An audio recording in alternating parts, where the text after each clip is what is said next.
اعوذ باللہ من الشیطان اللعین الرجیم بسم اللہ الرحمن الرحیم۔ کتاب علل الشرائع جلد اول صفحہ نمبر 172 باب 112 سبب معراج حضرت صلی اللہ علیہ وسلم۔ بیان کیا ہم سے محمد بن احمد سنانی اور علی بن احمد بن محمد دقاق اور حسین بن ابراہیم بن احمد بن حشام مؤدب اور علی بن عبداللہ وراق رضی اللہ تعالیٰ عنہم نے ان سب کا بیان ہے کہ ان سے بیان کیا محمد بن ابی عبداللہ کوفی اسدی، ان سے موسیٰ بن عمران نخعی، انہوں نے چچا حسین بن یزید نوفلی سے، انہوں نے علی بن سالم، انہوں نے اپنے والد، انہوں نے ثابت بن دینار۔ ایک مرتبہ میں نے حضرت زین العابدین علیہ السلام ابن الحسین ابن علی ابن ابی طالب علیہ السلام سے دریافت کیا کہ اللہ تعالیٰ کی کوئی جائے سکونت اور کوئی مکان ہے جہاں وہ رہتا ہو؟ آپ نے فرمایا نہیں، اللہ تعالیٰ اس سے بہت بالا تر ہے۔ میں نے عرض کیا تو پھر اللہ تعالیٰ نے اپنے نبی صلی اللہ علیہ وسلم کو آسمان کی طرف کیوں لے گیا؟ آپ نے فرمایا اس لیے تاکہ انہیں ملک السماوات سے اور ان میں جو عجیب عجیب صفتیں اور نئی خلقتیں ہیں وہ سب دکھائے۔ میں نے عرض کیا کہ اللہ تعالیٰ کا یہ قول ہے کہ ثم دنا فتدلا فکان قاب قوسین او ادنی، پھر وہ نزدیک ہوا بس وہ اتنا درمیان لٹک گیا، پھر اتنا قریب ہوا کہ 2 کمانوں کا فاصلہ رہا۔ سورہ نجم آیت نمبر 8۔ تو آپ نے فرمایا اس کا مطلب یہ ہے کہ جب رسول اکرم صلی اللہ علیہ وسلم نور کے حجابوں میں سے قریب ہوئے تو آپ نے ملکوت سماوات کو دیکھا، ثم دنا فتدلا، پھر وہاں سے نظر نیچے کی تو ملکوت ارض کو دیکھا اور ایسا محسوس کیا جیسے آپ صلی اللہ علیہ وسلم زمین کے قریب ہیں، جیسے 2 کمان یا اس سے بھی کم کا فاصلہ ہو۔ نمبر 2، بیان کیا ہم سے حسین بن ابراہیم بن احمد بن حشام مؤدب، علی بن عبداللہ وراق، احمد بن زیاد بن جعفر حمدانی رضی اللہ عنہم، ان سب کا بیان ہے کہ ان سے بیان کیا علی بن ابراہیم بن ہاشم، انہوں نے اپنے والد، انہوں نے یحییٰ بن ابی عمران، پھر صالح بن سندی سے، انہوں نے یونس بن عبد الرحمن، ان کا بیان ہے کہ ایک مرتبہ میں نے حضرت ابو الحسن موسیٰ بن جعفر علیہ السلام سے عرض کیا کہ کیا سبب تھا کہ اللہ تعالیٰ اپنے نبی کو آسمانوں تک اور وہاں سے سدرۃ المنتہا تک اور وہاں سے حجاب اور نور تک لے گیا اور ان سے مخاطب ہوا، وہاں اس نے آپ صلی اللہ علیہ وسلم سے سرگوشی کی، حالانکہ اللہ تعالیٰ کا مقام متعین نہیں ہے؟ تو آپ نے فرمایا اگرچہ اللہ تعالیٰ زمان و مکان کی قید سے بالا تر ہے، مگر اس کا ارادہ ہوا کہ حضرت صلی اللہ علیہ وآلہ وسلم کی زیارت سے اپنے ملائکہ اور اپنے آسمان کی ساکنین کو بھی مشرف و مکرم کرے، اور حضرت صلی اللہ علیہ وسلم کے آگے عالم بالا سے حبوط ہونے کے بعد جو عظیم و غریب چیز اس نے خلق کی ہیں اور جن کی حضرت صلی اللہ علیہ وسلم کو خبر دی تھی وہ آپ کو دکھائے، اور مشبیین یعنی شبہ کرنے والے جیسا کہتے ہیں ایسا نہیں ہے۔ باب 113، وہ سبب جس کی بنا پر نبی صلی اللہ علیہ وآلہ وسلم نے اپنی امت سے 50 نمازوں میں تخفیف کی درخواست نہیں کی جب تک کہ حضرت موسیٰ علیہ السلام نے آپ صلی اللہ علیہ وسلم سے تخفیف کی درخواست کرنے کے لیے نہیں کہا، اور اس کا سبب کہ آپ صلی اللہ علیہ وسلم نے 5 نمازوں میں تخفیف کی درخواست نہیں کی۔ نمبر 1، بیان کیا ہم سے محمد بن محمد السام رضی اللہ عنہ، ان سے محمد بن یعقوب سے علی بن محمد بن سلیمان، اسماعیل بن ابراہیم، جعفر بن محمد تمیمی، حسین بن علوان، عمرو بن خالد سے، انہوں نے زید بن علی سے علیہ السلام سے کہتے ہیں کہ میں نے ایک مرتبہ اپنے پدر بزرگوار سید العابدین علیہ السلام سے عرض کیا بابا یہ بتائیں جب ہمارے جد رسول اکرم صلی اللہ علیہ وسلم آسمان کی طرف تشریف لے گئے تو اللہ تعالیٰ نے انہیں 50 نمازوں کا حکم دیا تو انہوں نے اس میں تخفیف کی درخواست نہیں کی جب تک کہ حضرت موسیٰ علیہ السلام نے آپ علیہ السلام سے نہیں کہا کہ آپ اس میں تخفیف کی درخواست کریں، اس لیے کہ آپ کی امت 50 نمازوں کی طاقت نہیں رکھتی۔ آپ نے فرمایا اے فرزند رسول صلی اللہ علیہ وسلم کو اللہ تعالیٰ کی طرف سے جو بھی حکم ملتا اس پر کوئی عذر اور دوبارہ گفتگو نہیں کرتے تھے، مگر جب حضرت موسیٰ علیہ السلام نے آپ سے اس کے متعلق کہا تو اس کا مطلب یہ تھا کہ آپ کی امت کی شفاعت اور سفارش فرما رہے ہیں، اور آپ کے لیے مناسب نہ تھا کہ اپنے برادر موسیٰ کی شفاعت کو رد کر دیں، اس لیے آپ نے اللہ تعالیٰ سے دوبارہ رجوع کیا، تخفیف کی درخواست کی اور 50 کے بدلے میں 5 نمازیں کروا لیں۔ زید بن علی کہتے ہیں کہ میں نے عرض کی بابا پھر حضرت صلی اللہ علیہ وسلم نے اللہ تعالیٰ کی طرف رجوع کر کے امت کے لیے 5 نمازوں میں کچھ اور تخفیف کیوں نہ کرا لی؟ فرمایا اے فرزند علیہ السلام، فرزند آپ نے چاہا کہ اپنی امت کے لیے تخفیف کے ساتھ 50 نمازوں کا ثواب بھی حاصل ہو جائے، تو اللہ تعالیٰ کا ارشاد ہوا کہ من جاء بالحسنى فلہ عشر امثالھا، جو کوئی خدا کے حضور ایک نیکی لے کر آئے گا اسے ویسی 10 نیکیاں ملیں گی۔ سورہ انعام آیت نمبر 161۔ کیا تمہیں معلوم ہے کہ جب آپ سلم معراج سے واپس آئے تو جبریل امین نازل اور کہا اے محمد صلی اللہ علیہ وسلم، آپ کا رب آپ کو سلام کہتا ہے اور یہ بھی کہتا ہے کہ ان 5 کو ہم 50 میں ہی شمار کریں گے۔ ہم نے جو کہہ دیا تو کہہ دیا، ہمارا قول نہیں بدلا کرتا، ہم اپنے بندوں کے ساتھ ناانصافی نہیں کرتے۔ زید بن علی کہتے ہیں کہ میں نے عرض کیا اللہ تعالیٰ کی صفت یہ نہیں بیان کی جاتی کہ وہ لامکان ہے؟ آپ نے فرمایا ہاں، اللہ تعالیٰ کا مکان سے بالا تر ہے، وہ کسی مکان میں نہیں رہتا۔ میں نے عرض کیا پھر موسیٰ علیہ السلام کے اس قول کا کیا مطلب ہوا کہ اپنے رب کے پاس واپس جا کر کہیے؟ تو آپ صلی اللہ علیہ وسلم نے فرمایا کہ اس کا مطلب وہی ہے جو حضرت ابراہیم علیہ السلام کے اس قول کا مطلب تھا، انی ذاہب الی ربی سیہدین، یعنی یقیناً میں اپنے رب کے طرف جانے والا ہوں اور بہت جلد منزل مقصود کی طرف پہنچا دے گا۔ سورہ صافات آیت 99۔ اس قول کا وہی مطلب ہے جو حضرت موسیٰ علیہ السلام کے قول کا مطلب ہے کہ وَأَجْلَتْ إِلَيْكَ رَبِّي لِتَرْضَىٰ،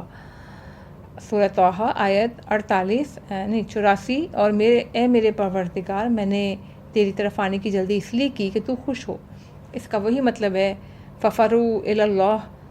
بس تم اللہ ہی کی طرف بھاگو۔ سورہ زاریات آیت 50، یعنی بیت اللہ کے حج کے لیے۔ تو اے فرزند کعبہ، بیت اللہ ہے جس نے بیت اللہ کا حج کیا وہ گویا اللہ کی طرف گیا، اور دوسری مسجدیں اللہ کا گھر ہیں۔ جو ان مسجدوں کی طرف گیا اس کا مطلب وہ اللہ کی طرف گیا اور اللہ کی طرف اس نے قصد کیا۔ نیز نمازی جب تک نماز میں مشغول رہتا ہے وہ اللہ کے سامنے کھڑا رہتا ہے، اور حج کے موقع پر حاجی جب تک عرفات میں ٹھہرا رہتا ہے وہ اللہ کے سامنے کھڑا رہتا ہے۔ اس طرح اللہ تعالیٰ کے لیے آسمانوں میں بھی ایک خطہ ہے۔ جو شخص اس بلندی تک پہنچا ہے وہ گویا خدا تک پہنچ گیا۔ کیا تم نے اللہ تعالیٰ کا یہ قول نہیں سنا، تعرج الملائکۃ والروح الیہ، فرشتے اور روح اس کے حضور میں ایسے دن میں بلند ہوتے ہیں۔ سورہ معرج آیت نمبر 4۔ اسی کی طرف ملائکہ اور روح چڑھتے ہیں، اور اللہ تعالیٰ حضرت عیسیٰ کے قصے میں کہتا ہے بل رفعہ اللہ الیہ، خدا نے ان کو اپنی طرف اٹھا لیا۔ سورہ نساء آیت 158۔ نیز اللہ تعالیٰ فرماتا ہے کہ الیہ یصعد الکلم الطیب والعمل الصالح یرفع، اس کے حضور میں پاکیزہ کلمے چڑھتے ہیں اور نیک عمل بھی کہ وہ اس کو بلند کرتا ہے۔ سورہ فاطر آیت 10۔ پاک کلمے اس کی طرف بلند ہو کے پہنچتے ہیں اور عمل صالح کو وہ خود اپنی طرف بلند کر لیتا ہے۔ باب 114، وہ سبب جس کی بنا پر نبی صلی اللہ علیہ وسلم کو عقیل بن ابی طالب سے 2 محبتیں تھیں۔ ایک بیان کیا ہم سے ابو محمد حسن بن محمد بن یحییٰ بن حسن بن جعفر بن عبید اللہ بن حسین بن علی بن حسین بن علی بن ابی طالب علیہ السلام نے، انہوں نے کہا بیان کیا ہم سے ہمارے جد یحییٰ بن حسن، انہوں نے بیان کیا ہم سے ابراہیم بن محمد بن یوسف فریابی مقدسی، انہوں نے علی بن حسن، انہوں نے ابراہیم بن رسم، انہوں نے ابی حمزہ سکری، انہوں نے جابر بن یزید جفعی، انہوں نے عبد الرحمن بن ثابت، انہوں نے بیان کیا نبی صلی اللہ علیہ وسلم جناب عقیل علیہ السلام سے فرماتے تھے کہ اے عقیل، میں تم سے 2 محبتیں اپنے دل میں رکھتا ہوں، ایک تو صرف تمہاری محبت اور دوسری حضرت ابی طالب کی محبت کی وجہ سے محبت۔ باب 115، وہ سبب جس کی بنا پر رسول اکرم صلی اللہ علیہ وسلم کو بکری کے تمام اعضاء میں اگلی دست کا گوشت بہت پسند تھا۔ بیان کیا ہم سے محمد بن حسن رحمہ اللہ نے، ان سے محمد بن یحییٰ عطار، محمد بن احمد، علی بن ریان، انہوں نے عبید اللہ بن عبداللہ واسطی، انہوں نے واصل بن سلیمان سے یا درست سے پھر روایت مرفوع کرتے ہوئے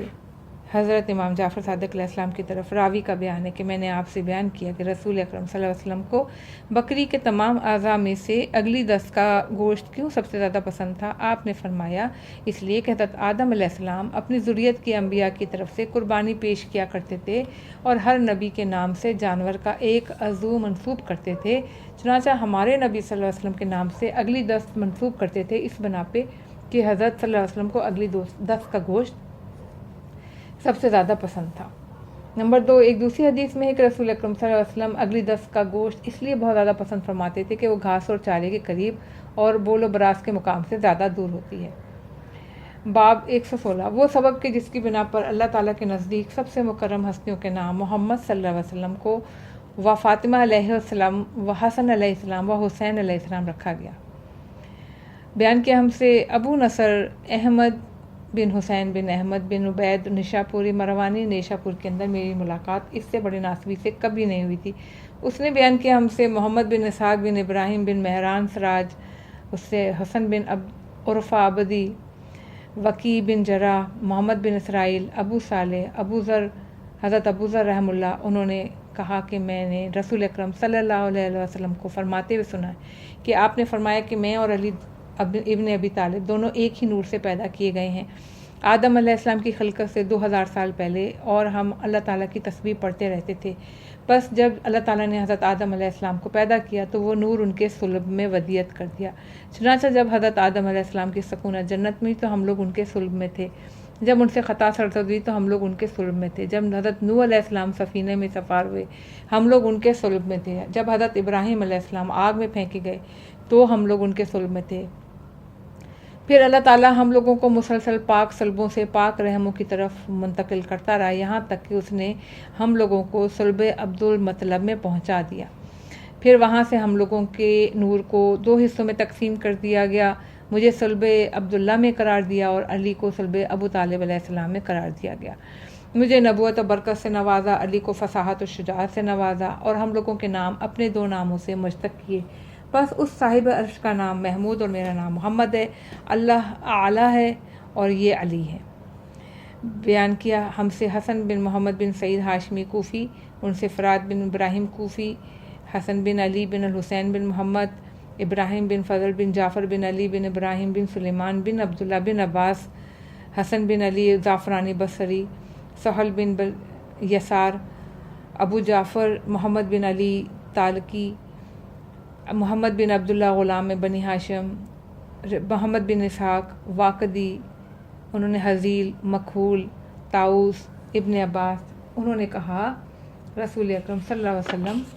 نے حضرت علی ابن ابی طالب سے فرمایا کہ جب اللہ تعالیٰ نے حضرت آدم علیہ السلام کو پیدا کیا اور ان میں اپنی روح پھونکی تو ملائکہ نے ان کو سجدہ کیا، اللہ تعالیٰ نے ان کو اپنی جنت میں ساکن کیا، اپنی کنیز حوا علیہ السلام سے ان کا نکاح کر دیا،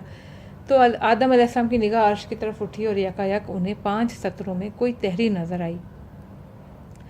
پوچھا اے پروردگار یہ کون لوگ ہیں؟ اللہ تعالیٰ نے کہا یہ وہ لوگ ہیں جب میری مخلوق ان کو میری بارگاہ میں شفیع بنائے گی تو میں ان کی شفاعت کروں گا۔ حضرت آدم علیہ السلام نے عرض کیا پروردگار تجھے اس قدر و منزلت کی قسم جو تیرے نزدیک ان کی ہے مجھے یہ بتا کہ ان کے نام کیا ہیں۔ ارشاد ہوا سنو، پہلا نام میں محمود ہوں اور وہ محمد ہے، دوسرا میں علی ہوں یہ علی ہے، تیسرا میں فاطر ہوں یہ فاطمہ، چوتھا نام میں محسن ہوں یہ حسن ہے، پانچواں نام میں ذو الاحسان ہوں یہ حسین ہے۔ یہ سب کے سب اللہ تعالیٰ کی حمد کرتے ہیں۔ نمبر 3 بیان کیا مجھ سے علی بن احمد بن محمد دقاق رحم اللہ، ان سے محمد بن جعفر اسدی، موسیٰ بن عمران نخعی، حسین بن یزید، محمد بن سنان، مفضل بن عمر، ثابت بن دینار، سعید بن جبیر اور یزید بن کعنب، انہوں نے بتایا کہ ایک مرتبہ میں اور عبد العزیٰ کے کچھ لوگ عباس بن عبد المطلب کے ساتھ بیت الحرم کے پاس بیٹھے ہوئے تھے، کتنے میں امیر المومنین علیہ السلام کی والدہ گرامی حضرت فاطمہ بنت اسد رضی اللہ تعالیٰ عنہ تشریف لائیں اور ساتھ حاملہ تھیں۔ 9واں مہینہ تھا، درد ذہ میں مبتلا تھیں۔ آتے ہی دعا کی کہ پروردگار میں تجھ پر اور جو کچھ تیری طرف سے انبیاء اور رسول اور کتابیں آئیں ان سب پر ایمان رکھتی ہوں، اور میں اپنے جد حضرت ابراہیم خلیل اللہ علیہ السلام کی کلام کی تصدیق کرتی ہوں جنہوں نے اس بیت عتیق کی تعمیر کی ہے، بس ان کا حق کا واسطہ جنہوں نے اس بیت کی تعمیر کی،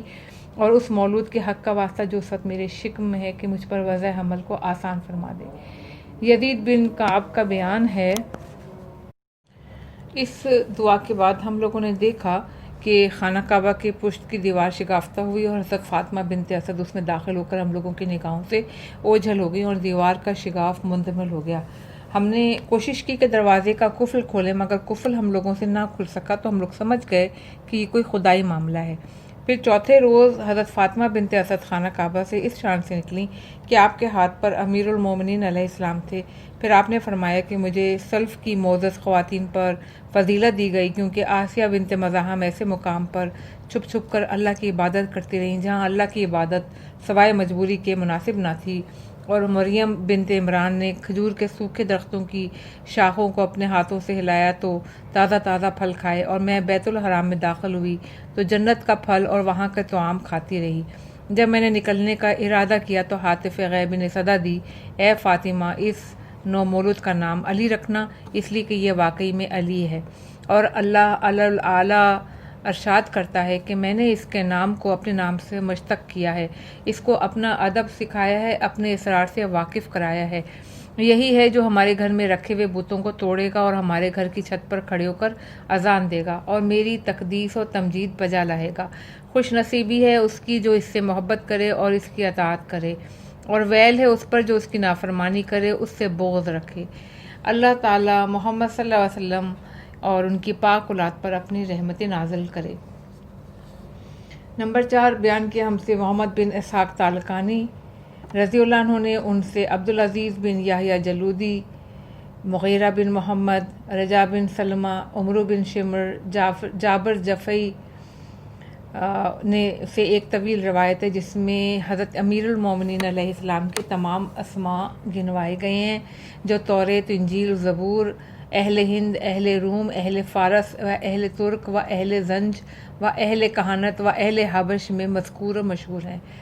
نیز ان کے باپ، ان کی ماں اور ان کے چاہنے والے اور اہل خاندان میں جس نام سے پکارے جاتے تھے ان کو تفصیل سے بیان کیا ہے، پھر ایک ایک کر کے ہر نام کے معنی اور اس کی تفسیر بتائی ہے، اور آخر میں کہتے ہیں کہ سنو، مگر حضرت علی کا نام علی کیوں رکھا گیا؟ اس کے متعلق اہل معرفت کے اندر لوگوں میں اختلاف ہے۔ ایک گروہ کہتا ہے کہ اولاد آدم میں اس سے پہلے یہ نام کسی کا نہیں رکھا گیا، نہ عربی کا نہ اجمی کا۔ ہاں، اگر کوئی اجمی اپنے لڑکے سے یہ کہتا کہ یہ علی ہے تو اس سے مراد یہ ہوتی کہ وہ لڑکے میں علو یعنی ترقی چاہتا ہے، اس کا مقصد نام نہیں ہے۔ پھر علی علیہ السلام کے نام سے اہل عرب اس دور میں اور اس کے بعد یہ نام رکھنے لگے۔ ایک گروہ کہتا ہے کہ حضرت علی علیہ السلام کا نام علی اس لیے رکھا گیا کہ جنت میں ان کا قصر اتنا بلند ہوگا کہ انبیاء کے مناظر کے برابر ہوگا۔ ایک گروہ کہتا ہے کہ کعبے میں بت شکنی کے وقت رسول اکرم صلی اللہ علیہ وسلم کے دوش پر ان کے قدم اطاعت الہی میں بلند ہوئے، ان کے علاوہ کسی کے لیے جائز نہیں تھا کہ رسول اکرم صلی اللہ علیہ وسلم کے دوش مبارک پر پاؤں رکھے۔ ایک گروہ یہ کہتا ہے کہ حضرت علی کا نام علی اس لیے رکھا گیا کہ آپ بعد رسول صلی اللہ علیہ وسلم علم کے اندر سب سے اعلیٰ تھے۔ نمبر 5 بیان کیا ہم سے احمد بن حسن قطان، ان سے ابو سعید حسن بن علی بن حسین سکری، ابو عبداللہ محمد بن ذکریہ بن دینار غلابی، علی بن حکیم، ربی بن عبداللہ بن حسن، محمد بن علی، انہوں نے اپنے پدر بزرگوار علیہ السلام، انہوں نے جعفر بن عبداللہ انصاری۔ غلابی کا کہنا ہے کہ یہی حدیث بیان کی مجھ سے شعیب بن واقد نے، اور ان سے اسحاق بن جعفر، ان سے حسین بن عیسیٰ بن زید بن علی،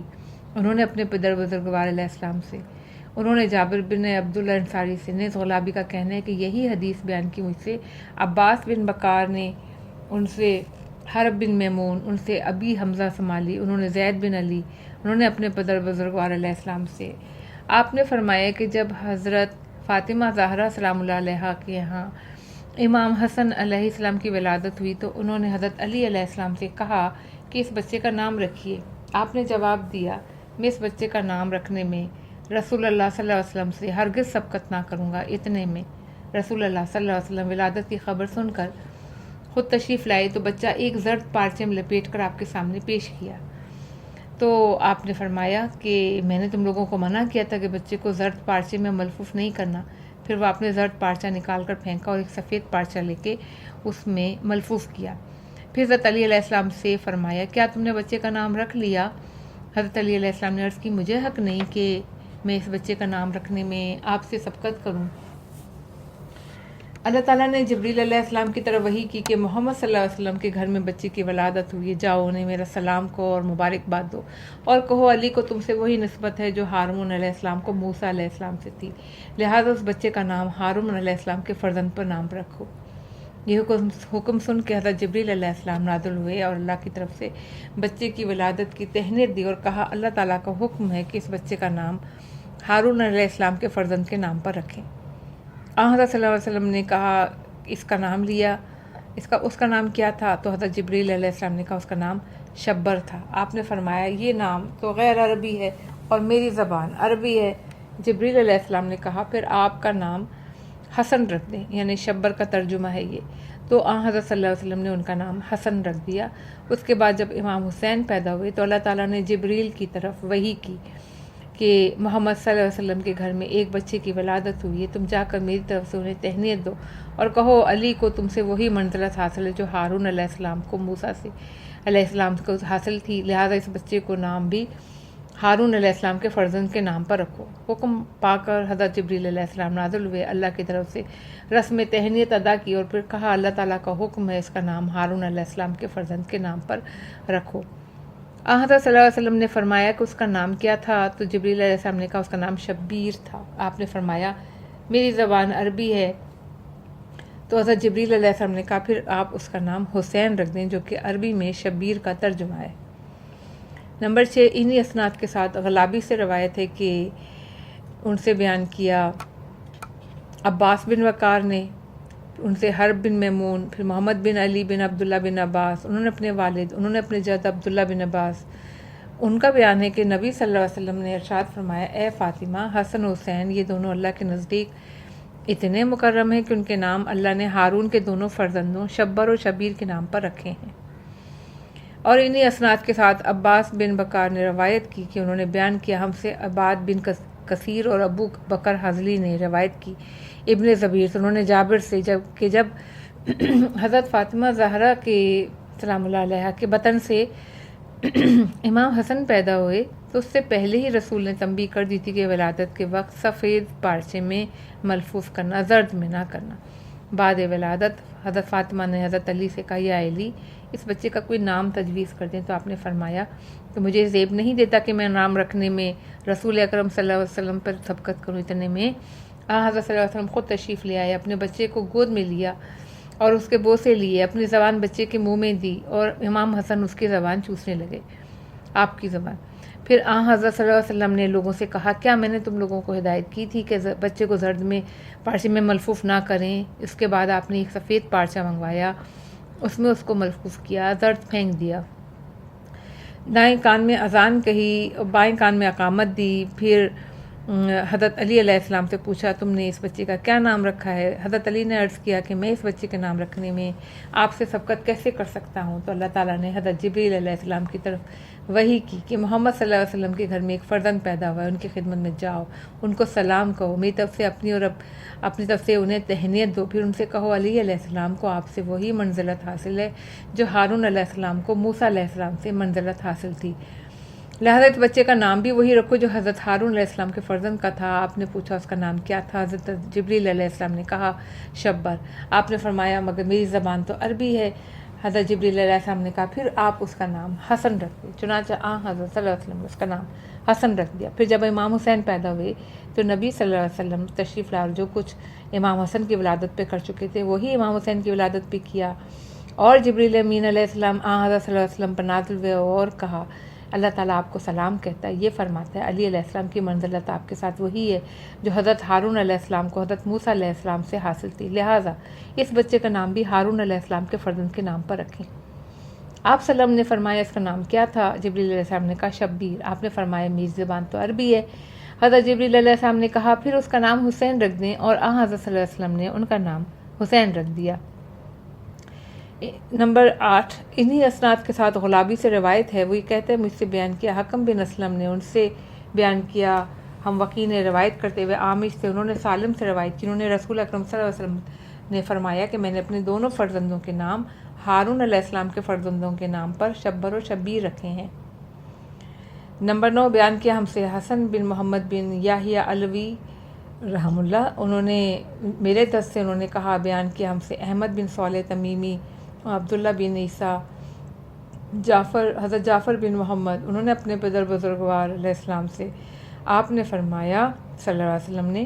کہ حضرت جبریل رسول اکرم کے پاس آئے اور حضرت امام حسن علیہ السلام کا نام اور لباس جنت سے ایک حریر کا خرقہ ہدیہ کیا اور حسین کے نام کو حسن علیہ السلام کے نام سے مشتق کیا۔ نمبر 10 بیان کیا ہم سے حسن بن محمد یحییٰ بن علوی رحمۃ اللہ علیہ، ان سے میرے جد نے، ان سے داؤد بن قاسم، ان سے عیسیٰ، پھر یوسف بن یعقوب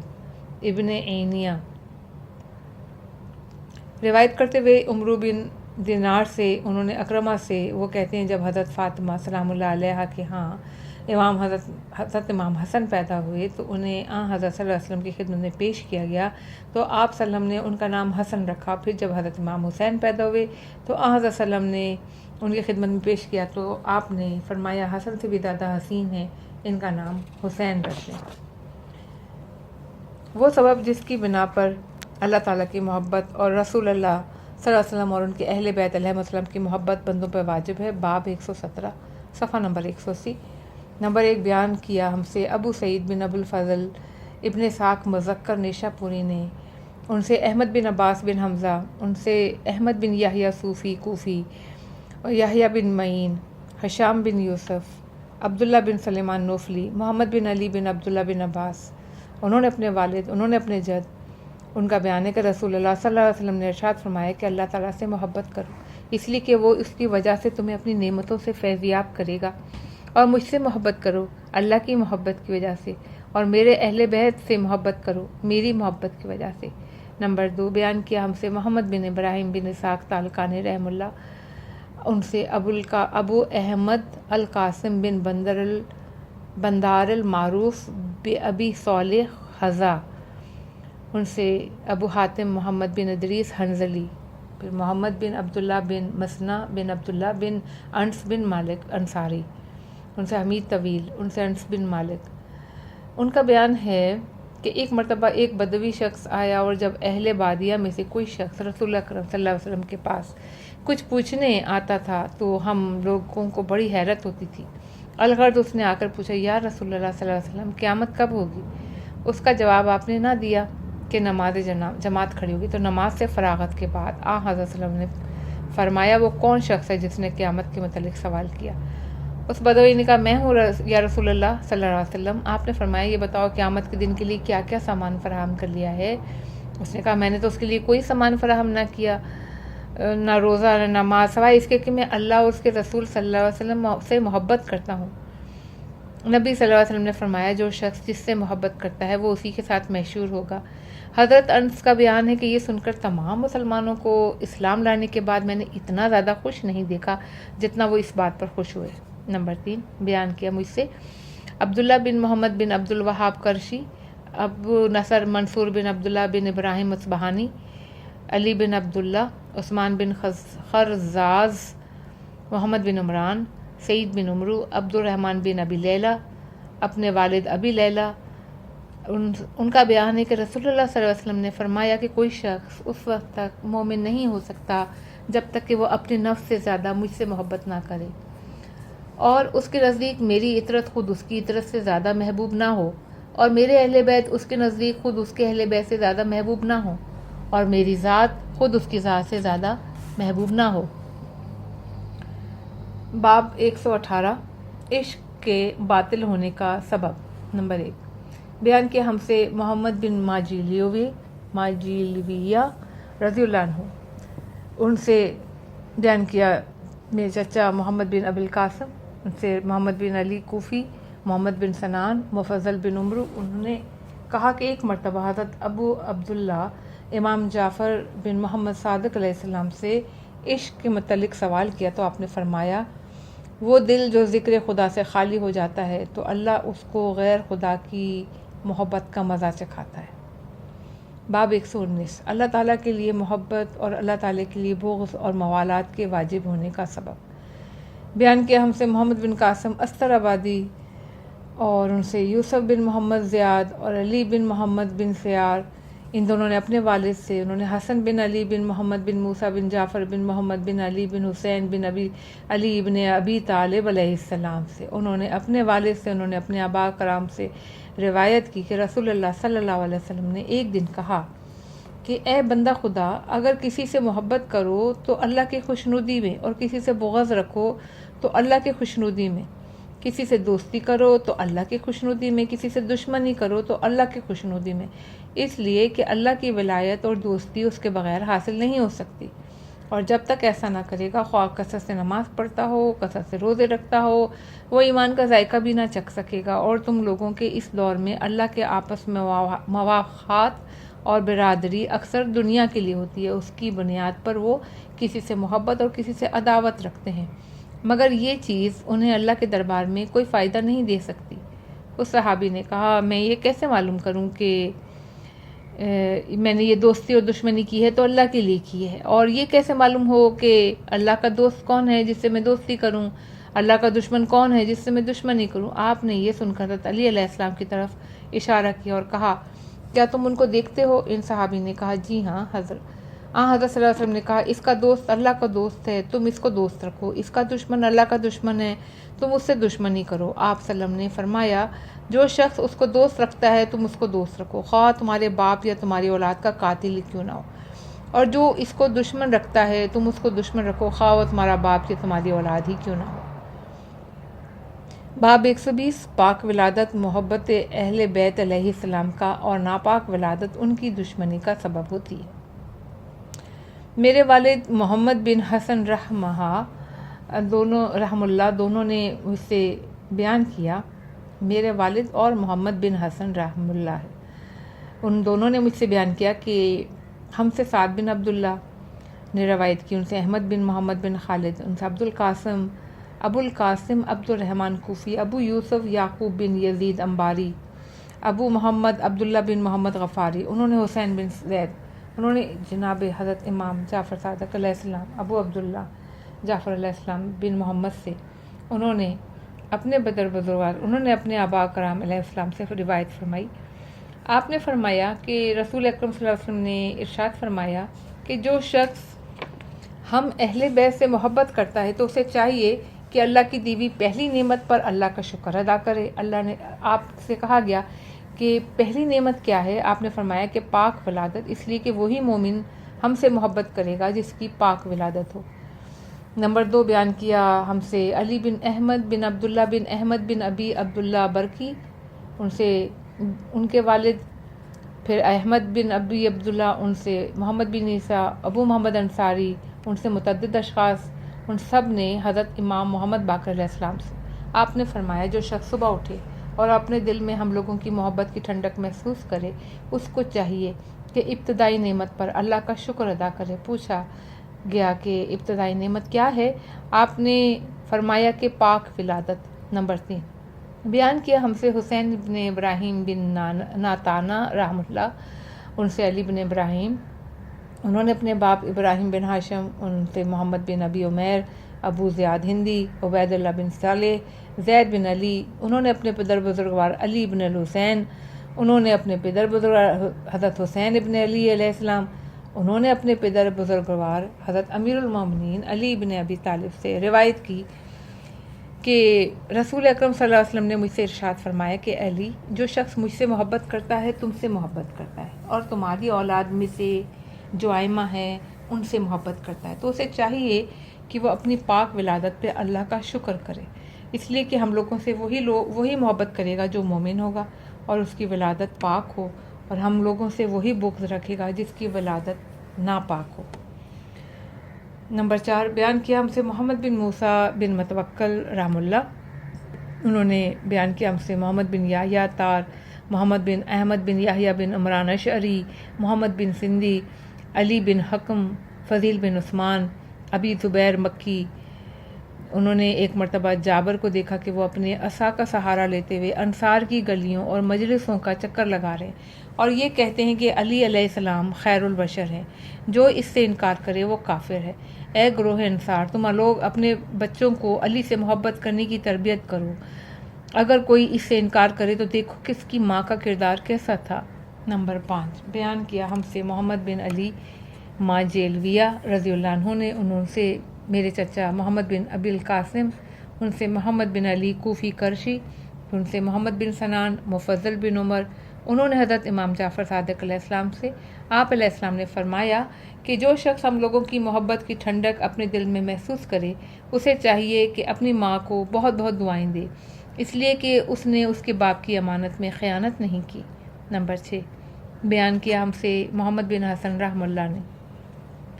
انہوں نے کہا بیان کیا ہم سے محمد بن حسن صفان، انہوں نے کہا بیان کیا ہم سے احمد بن حسین بن سعید، علی بن حکم، مفضل بن صالح، جابر جفی یا ابراہیم کرشی۔ ان کا بیان ہے کہ ایک مرتبہ ہم لوگ حضرت ام المومنین ام سلمہ رضی اللہ تعالیٰ عنہ کی خدمت میں حاضر ہوئے تو انہوں نے بیان کیا کہ میں نے رسول اللہ صلی اللہ علیہ وسلم کو فرماتے ہوئے سنا ہے کہ آپ صلی اللہ علیہ وسلم حضرت علی علیہ السلام سے فرما رہے تھے کہ اے علی، تم لوگوں سے 3 کے سوا کوئی بغض اور عداوت نہیں رکھے گا، ایک ولد الزنا، دوسرا منافق، تیسرا وہ کہ اس کی ماں حیض میں ہو اور اس میں اس کا حمل قرار پایا ہو۔ نمبر 7 بیان کیا ہم سے حسن بن محمد بن سعید ہاشمی، فرات بن ابراہیم کوفی بن افراد کوفی، محمد بن علی بن عمر، ابو عبداللہ احمد بن علی بن محمد رملی، احمد بن موسیٰ، یعقوب بن اسحاق مروزی، عمرو بن منصور، اسماعیل بن آبان، یحییٰ بن ابی کثیر۔ انہوں نے اپنے والد سے، انہوں نے ہارون عبدی، جابر بن عبداللہ انصاری سے، ان کا بیان ہے کہ ایک مرتبہ ہم لوگ رسول اکرم صلی اللہ علیہ وسلم کے ساتھ منا میں تھے کہ یکدم ہم لوگوں کی نگاہ ایک شخص پر پڑی جو بہت تضرع کے ساتھ رکوع و سجود کر رہا تھا۔ ہم لوگوں نے کہا یا رسول اللہ صلی اللہ علیہ وسلم، دیکھیں یہ کتنے اچھے طریقے سے نماز پڑھ رہا ہے۔ آپ نے فرمایا اسی نے تو تمہارے باپ آدم کو جنت سے نکلوایا تھا۔ یہ سن کر حضرت علی علیہ السلام بلا خوف اس کے پاس پہنچے، اسے پکڑ کر زور سے لایا کہ اس کی داہنی پسلیاں باہنی کو دھس گئی اور کہا کہ انشاءاللہ میں تجھے ضرور قتل کروں گا۔ اس نے جواب دیا کہ اس وقت معلوم تک جو میرے رب نے مجھے مہلت دی ہے، آپ مجھے قتل نہیں کر سکتے۔ آپ کو کیا ہو گیا ہے؟ کیوں میرے قتل کے در پہ ہیں؟ خدا کی قسم آپ کا ایک دشمن بھی تو ایسا نہیں کہ میرا نطفہ اس کے باپ کے نطفے سے پہلے اس کی ماں کے رحم میں نہ پہنچاؤ۔ میں آپ کے دشمنوں کی مال اور اولادوں میں شریک رہتا ہوں۔ چنانچہ اللہ تعالیٰ کا قول ہے وَشَارِكْهُمْ فِي الْأَمْوَالِ وَالْأَوْلَادِ، اور ان کے مال اور اولاد میں شریک ہوتا رہ۔ سورہ بنی اسرائیل آیت نمبر 64۔ جب حضرت علی علیہ السلام نے ابلیس کی گفتگو آپ کو سنائی تو آپ صلی اللہ علیہ وسلم نے فرمایا اے علی، یہ بات اس نے سچ کہی ہے۔ قریش میں تم سے وہی بغض رکھے گا جو صحیح نکاح سے پیدا نہ ہوا ہوگا، انصار میں تم سے بغض وہی رکھے گا جو دراصل یہودی ہوگا، عرب میں تم سے بغض وہی رکھے گا جو اپنے اصلی باپ سے نہیں بلکہ غیر کی طرف سے منسوب ہوگا، اور تمام لوگوں میں تم سے بغض وہی رکھے گا جو شقی و بدبخت ہوگا۔ عورتوں میں تم سے بغض وہی رکھے گی جو سلقلیہ یعنی سین لام قاف لام یہ ہے۔ سلقلیہ اس عورت کو کہتے ہیں جسے پاخانے کے مقام سے حیض آتا ہو۔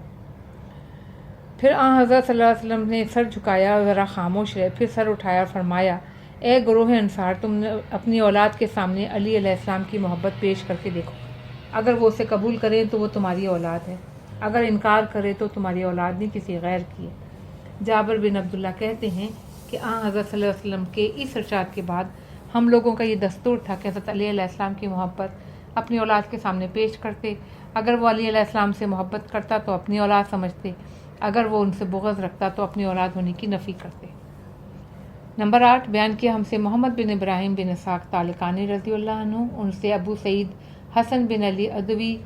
پھر ابو عمرو حفص مقدسی، عیسیٰ بن ابراہیم، احمد بن حسان، ابو صالح، ابن عباس۔ انہوں نے کہا کہ اے گروہ مردم، یہ جان لو کہ اللہ نے ایک ایسی مخلوق بھی پیدا کی ہے جو ذریت آدم سے نہیں ہے، پھر بھی دشمنان علی علیہ السلام پر لعنت بھیجتی ہے۔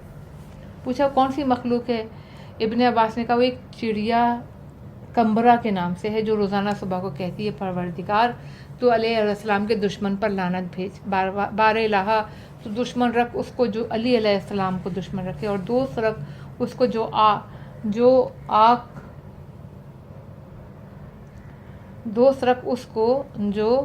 علی علیہ السلام کو دوست رکھے۔